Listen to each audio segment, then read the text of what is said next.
guys, pag-usapan lang natin ang breaking news. Daniel Padilla namimiss si Catherine Bernardo. Ayon umano guys sa bali-balita. May pasabog, Daniel Padilla spotted namimiss ba niya si Catherine Bernardo? Totoo ba?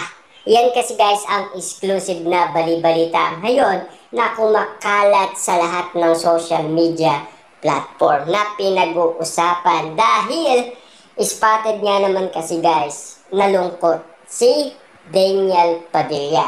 Pero para sa atin naman kasi guys, no, sa ating nakikita tungkol kay Daniel Padilla, ang ibig sabihin niya, yung last 2023, pinapabagsak siya ng lahat ng tao.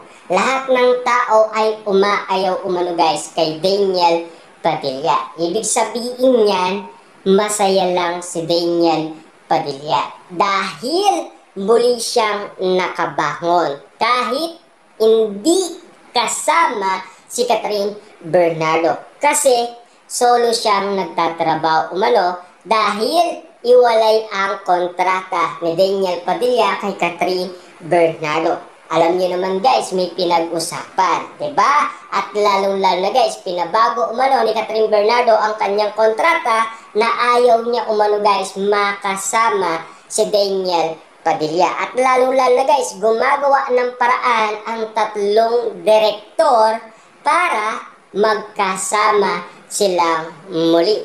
Pero hindi pa rin nila guys makulit si Catherine Bernardo. Papaano nga naman kasi guys, ayaw na ni Catherine Bernardo. Yun ang pagkakaintindi natin. Kasi kung spotted dati guys, lahat ng mga sinasabi ni Catherine Bernardo na ayaw niya na guys kay Daniel Padilla. Pero magkatabi pa rin sila, 'di ba? Kasi ayon kay Direk Cathy, kalimutan niyo na lahat ng mga kumakalat na issue na pinag-usapan sa social media. Bumalik na kayo.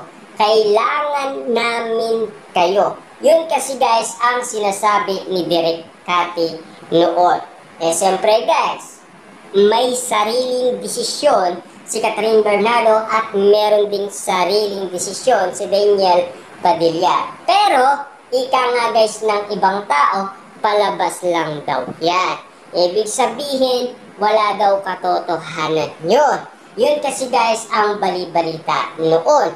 Kasi spotted nga naman kasi guys sina Daniel Padilla at Catherine Bernardo nagkikita pa after ng kanilang iwalayan. At lalo-lalo na guys, marami na tayong naririnig noon last September 2023 ay napag-usapan na ang iwalayan. May chismis na guys, pinag-uusapan na yan.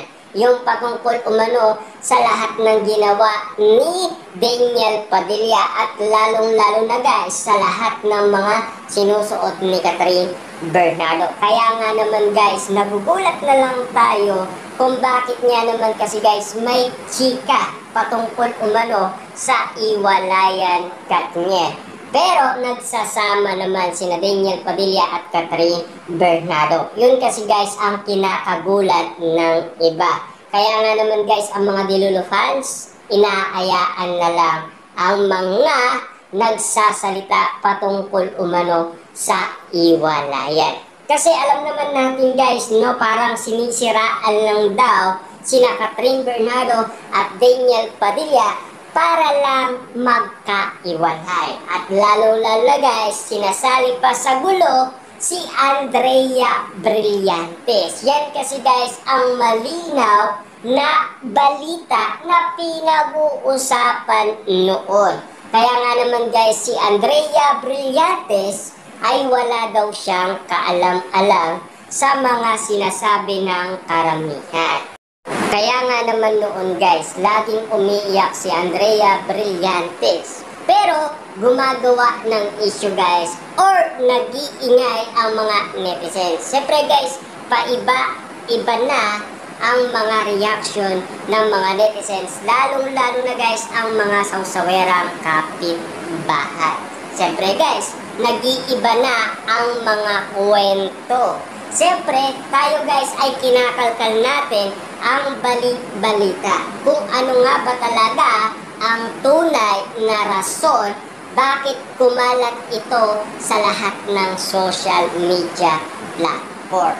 Siyempre tayo guys, exclusive. Kailangan malaman natin guys ang lahat ng kadahilanan at kung ano ang nangyari talaga.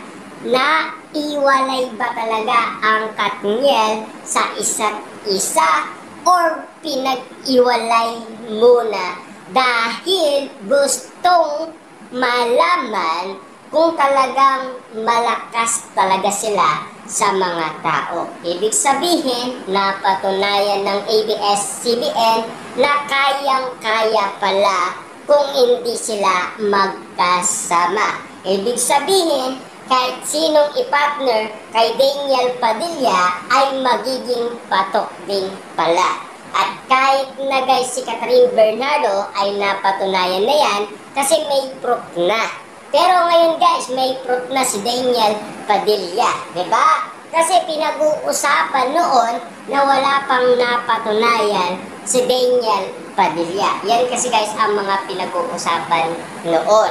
Pero ngayon, kahit na hindi sila magkasama, meron nang napatunayan si Daniel Padilla. Exclusive na yan guys. Kita nyo naman ang incognito ni Daniel Padilla. Patok na patok sa masa at gustong gusto umano guys ng lahat ng tao.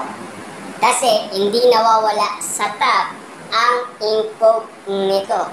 Kaya nga naman guys, subok na si Daniel Padilla. Ibig sabihin, malinaw na guys para sa atin na ito ay isa bang katotohanan ang iwalayan or gawa-gawa lamang para matesting kung malakas nga ba sa tao si Daniel Padilla at Catherine Bernardo kung sila ay iwalay sa kanilang ginagawang mga project. Kasi alam naman natin guys, darating at darating yun. Kasi laging pinag-uusapan noon yun guys, kung sakaling dumating ang pagkakataon na sila ay pag-iwalayin. Siyempre alam naman natin guys, ang gusto ng ABS-CBN ay kumita. Hindi yun guys lumubog, diba? Gastos ng gastos pero wala naman kita.